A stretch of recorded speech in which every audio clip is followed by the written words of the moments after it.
আপনি গ্রামের দৃশ্য আঁকতে চাচ্ছেন তো এভাবে আঁকুন, তাহলে আপনার দৃশ্য আঁকাটা অনেক সহজ হবে এবং সুন্দর হবে।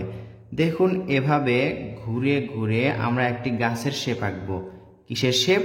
গাছের শেপ। গাছের পাতা যেরকম দেখা যায় দূর থেকে সেরকম করে। আমি কিন্তু আস্তে আস্তে দেখাচ্ছি যেন আপনারা ভালোভাবে বুঝতে পারেন। এইভাবে একটি শেপ আঁকবো, এটা হচ্ছে গাছের পাতার শেপ।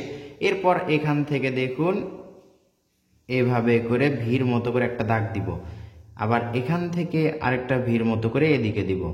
তাহলে এবার এখান থেকে নিচের দিকে এভাবে সোজা নিয়ে এসে এত দূর পর্যন্ত রেখে দিব। এখান থেকে নিয়ে এসে এখানে এসে একেবারে রেখে দিব। দুই দিকে এই দাগটা একটু ভাঁজ করে দিব। এরপর কি করব, এই তো একটু ঢেউ ঢেউ করে দিয়ে এটার সাথে লেগে দিব এবং এখান থেকে এভাবে একটা পাতা বা ঘাস আঁকবো, এখান থেকে আরেকটা এটার সাথে এটা লেগে দিলাম। আবার কি করব, এখানে একটা ঘাস, ঘাসের পাতা বড়, এখানে আরেকটা পাতা। এবার কি করব, দেখুন এখান থেকে এইভাবে করে নিচের দিকে নিয়ে আসবো। এটা কিরকম? এই তো পাতাগুলো আমি যেভাবে ঘুরিয়ে ঘুরিয়ে করেছি সেরকম। এগুলো হচ্ছে ঝাউ গাছ। বন্ধুরা, এই দৃশ্যটি আপনি ছোট বাচ্চাদেরকেও শেখাতে পারেন। এখানে দেখুন আমরা একটি ঘর আঁকবো। ঘর আঁকতে হলে আমি সহজভাবে শেখাই। ঘর একটা ত্রিভুজের শেপ আঁকবেন। এটা কিন্তু একটা ত্রিভুজের শেপ। এরপর দেখুন এটা ডাবল করতে হবে, এটার সাথে লেগে দিতে হবে। এদিকে একটা দাগ, এদিকে একটা দাগ। এটা একটু বড় হবে এবং এটার সাথে লেগে যাবে। ঘরের চালা হলো। আরেকটা ঘরের চালা আঁকবো আমরা। দেখুন এখান থেকে এদিকে উপর দিকে তুলে দিব, এভাবে সোজা দিব, আবার এদিকে দিব। তাহলে এটা আর ওটা এভাবে লেগে দিব। লেগে দেওয়ার পর দেখুন একটা সোজা দাগ, এখান থেকে আরেকটা সোজা দাগ। দুই দাগ মিলিত হলেই সুন্দর একটা ঘর হবে। ঘরে থাকবে দরজা, ঘরে থাকবে জানালা, এই পাশেও আর একটি জানালা, দুইটা জানালার মাঝে একটি দরজা। এখান থেকে একটা দাগ, এর মাঝের দাগটা একটু বড় হবে এটার থেকে, আবার আরেকটা দাগ। এই দাগ এই দাগ সমান থাকবে, এটার সাথে লেগে যাবে, এটার সাথে লেগে যাবে। এখন আমরা এখানে একটা দরজা আঁকবো, আর এই পাশে কি আঁকবো? জানালা। তাহলে দুইটা সুন্দর ঘর আঁকা হলো। এই দৃশ্যতে আর ঘর আঁকার প্রয়োজন নেই।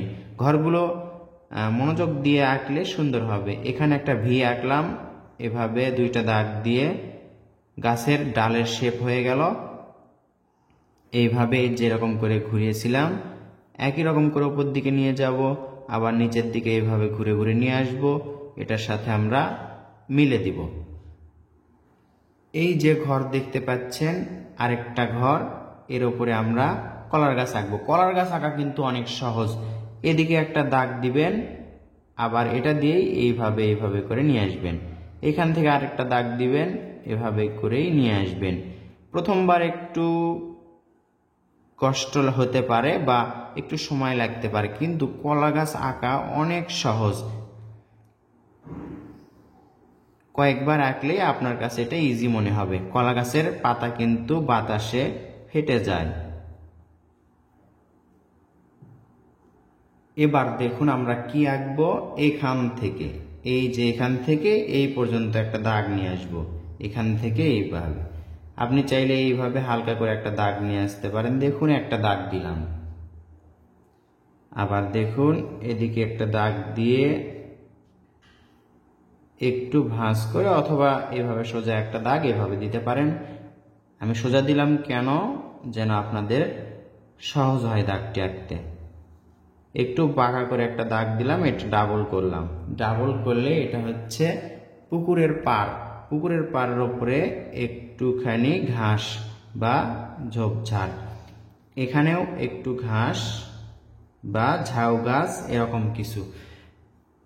এরপর আমরা দেখুন পুকুরটা এভাবে ফাঁকা রাখার পর এই তো এখান থেকে সোজা একটা দাগ উপর দিকে তুলবো, একটু ভাঁজ করে দিব, সমস্যা নেই। আবার এখান থেকে দাগ নিচের দিকে নিয়ে আসবো, নিচের দিকে একটু মোটা বা চওড়া হবে। এই তো এটা এভাবে ভাঁজ করে দিয়ে এখানে একটু ঘাস আঁকলাম, আবার এখানে একটু ঘাস আঁকলাম। এটা হচ্ছে তাল গাছ। তাল গাছের মাঝে এরকম করে দাগ দিতে হয়। তাল গাছের মাঝে এরকম দাগ আছে, আপনারা খেয়াল করলে দেখতে পাবেন। এভাবে আমরা দাগ দিলাম। তাল গাছের শেপ আঁকা শেষ, এখন পাতা আঁকবো। এইভাবে দুইটা দাগ আমরা দিতে পারবো, বা একটা দাগ এইভাবে উল্টা ইংরেজি অক্ষর ইউ এর মতো, এটা এইভাবে করে জিগজ্যাগ করে এটার সাথে লেগে দিব। আবার এখান থেকে এইভাবে একটা দাগ, এদিকে একটা দাগ, এটাও এভাবে লেগে দিব, এবং এটাও এভাবে এটার সাথে লেগে দিব। একটা দাগ এদিকে তুললাম ওপর দিকে, এদিকে আর একটা দাগ। এখন এটা এইভাবে করে আবার লেগে দিব। সুন্দর একটা তাল গাছ হলো। এর মাঝে যদি আমরা এইভাবে একটু ভাঁজ করে দাগ দিতে পারি তাহলে আরো সুন্দর লাগবে। দৃশ্য মোটামুটি আঁকা শেষ। সহজ কৌশলে আমরা সুন্দর দৃশ্য আঁকতে যাচ্ছি। এখানে দেখুন, একটু যদি শাপলা ফুলের পাতা আঁকি তাহলে দৃশ্যটা অনেক সুন্দর লাগবে। এখান থেকে এভাবে করে একটা দাগ দিলাম ঘুরে, এটা আবার ঘুরে দিলাম। উপরের এটা কিন্তু ছোট হবে, যেটা ঘুরিয়েছি আমি দাগটা, এটা কিন্তু এদিকে বড় হবে। আবার দেখুন, এটা এদিকে ছোট হলে এটা হবে বড়। দেখুন, এটা কিন্তু বড় আর এটা কিন্তু ছোট। এর মাঝে এখান থেকে একটা দাগ উপর দিকে তুললাম, আর একটা দাগ দিয়ে ডাবল করলাম। ডাবল করে উপরে দেখুন শাপলা ফুল আঁকবো। শাপলা ফুল আঁকা অনেক সহজ। আমি যেভাবে আঁকছি এভাবে করে পেন্সিলের চিকন মাথা করে নিয়ে শাপলা ফুল আঁকবেন। মোটা করে নিলে কিন্তু শাপলা ফুলটা ভালো দেখা যাবে না। এভাবে আঁকার পর এর নিচে একটু করে ঢেউ দিলে পানিটা বোঝা যাবে। তো আমরা এদিকে ওদিকে একটু করে দাগ দিব যেন বোঝা যায় এটা পুকুর এবং পানি। রং করলে তো স্পষ্ট বোঝাই যাবে, যেহেতু আমি দৃশ্যতে রং করছি না। রং করার পরেও ওইগুলো দাগ দেওয়া যায়। এই যে গাছ দেখতে পাচ্ছেন, বড় গাছ, এই গাছের মাঝে একটু ফাঁকা ফাঁকা লাগছে, এজন্য এইভাবে করে যদি দাগ দেওয়া যায় তাহলে মনে হবে পাতাগুলো একটু সুন্দর লাগবে। তো আমরা এদিকে ওদিকে একটু ফাঁকা ফাঁকা করে এই রকম দাগ আঁকবো। আশা করছি এই দৃশ্যতে যতটুকু শেখালাম ততটুকু বুঝতে আপনাদের কষ্ট হয়নি। এবার আমাদের কাজ কি, ওপরে কিন্তু ফাঁকা ফাঁকা লাগছে, এখান থেকে এভাবে একটা সোজা দাগ দিতে হবে। খেয়াল করুন, আমরা সোজা দাগ দেওয়ার চেষ্টা করব। এখান থেকে এভাবে একটা সোজা দাগ, এটা আবার এখান থেকে এভাবে, আবার এর মাঝে আবার এই সোজা একটা দাগ। আপনি চাইলে পুরো আর্ট পেপারের উপর এভাবে স্কেল দিয়ে একটা সোজা দাগ দিতে পারেন। দৃশ্যটা আমরা কঠিন করব না, সহজ কিছু এঁকে আপনাদেরকে সুন্দর করে দেখাবো ইনশাল্লাহ। দেখুন, এইভাবে করে দূরের গাছপালাগুলো আঁকছি, এখানে দিচ্ছি, তাহলে দৃশ্যটা পরিপূর্ণ হয়ে গেল এবং শেষ হয়ে গেল আঁকা। খালি আকাশ দেখতে কেমন লাগে, এজন্য আকাশে দু একটা যদি পাখি, উড়ন্ত পাখি আঁকতে পারেন তাহলে কিন্তু খারাপ লাগে না, সুন্দর লাগবে। চাইলে আপনি আকাশে দু একটা সাদা মেঘ আঁকতে পারেন, অথবা এখানে বা এখানে সূর্য আঁকতে পারেন। গোল একটা ছোট্ট বৃত্ত আঁকলেই সূর্য হয়ে যাবে, এবং তার চারপাশে এরকম করে দাগ দিলেই সূর্য রশ্মি হয়ে যাবে। তো বন্ধুরা, আশা করছি এই দৃশ্যের মাধ্যমে আপনাকে বোঝাতে পারলাম, ভিডিওর মাধ্যমে বোঝাতে পেরেছি কিভাবে এই সুন্দর দৃশ্যটি আঁকতে হয়। আপনি আঁকা শিখুন এবং অন্যকেও শেখান। দেখা হবে ইনশাআল্লাহ নতুন ভিডিওতে। আসসালামু আলাইকুম।